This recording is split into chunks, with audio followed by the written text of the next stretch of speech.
From the Watergate building in Washington, this is Hotline TV.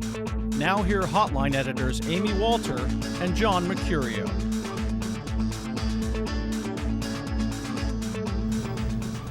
Welcome to Hotline TV. I'm Jennifer Skalka. And I'm John Mercurio. Looks like Barack Obama is again the big cheese. All right.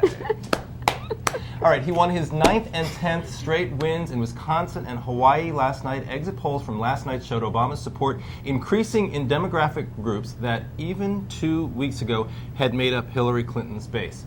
All right, so Jen Skalka, thank you for joining us here, by the way. Pleasure to have you here. Who are some of these groups, and were there anybody stick with Hillary Clinton? Can't even say her name anymore. Anybody stick with Hillary Clinton last night? Very few. You ready? Yeah, bring it. Church-going Catholics. Weekly church-going Catholics. Those are my parents. My parents sticking with Hillary Clinton. Really? Well, I mean, that group is. They go weekly? They do go weekly. Yes, they do. Okay. They do. White women. Half your parents. There you go, half my parents. The over 60 set. Also, Stuck with my Hillary. parents. Also your parents. Yeah. We should just have them on Sure. next time. And voters who said that experience was at the top of their list. Right. That will always, that right there is really, I mean, I don't think you're going to see any of those specific groups. Again, we probably would have said the same thing a few weeks ago about these other groups, about women in general, about sort of the lunch pail Democrats, the working class, the downscale Democrats.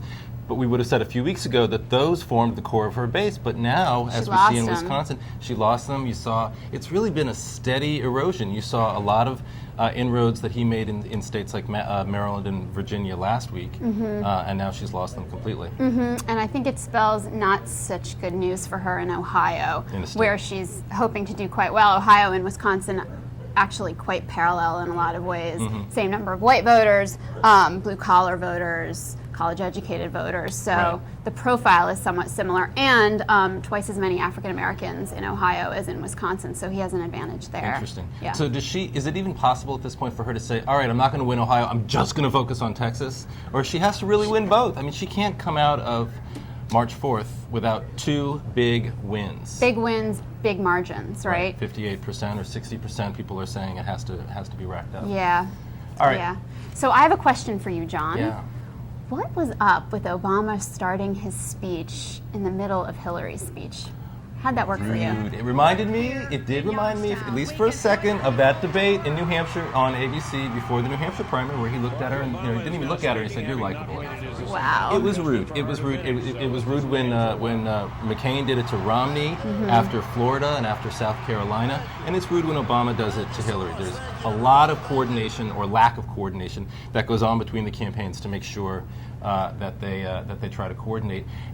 Obviously, he didn't think that Hillary had a lot to say when she was campaigning in Youngstown, but you'd think that if he was going to interrupt her speech, that he was going to then give another one of his great election night speeches that really have been a part of why he's been able to do so well. You've got a lot of casual voters tuning in to watch these primary nights, and a lot of people see him for the first time in these speeches. And I have to say, last night, I think he's a great speaker. Last night, one of the least appealing or interesting speeches he's given. Well, it was teleprompter free. Right. That was part of it.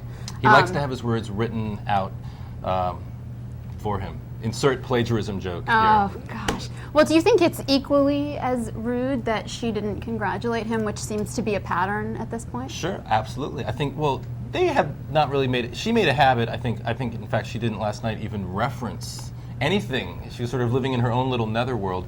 She didn't reference anything that had happened in Wisconsin. It was like make-believe. Right. Just as last week when she went to Texas, to El Paso, she didn't reference the fact that she just gotten her butt kicked in Maryland, Virginia, or D.C. Yeah. Well, it looks like the clock runs out for today's show, unfortunately. I'm John Mercurio. And I'm Jennifer Skalka. We'll see you tomorrow.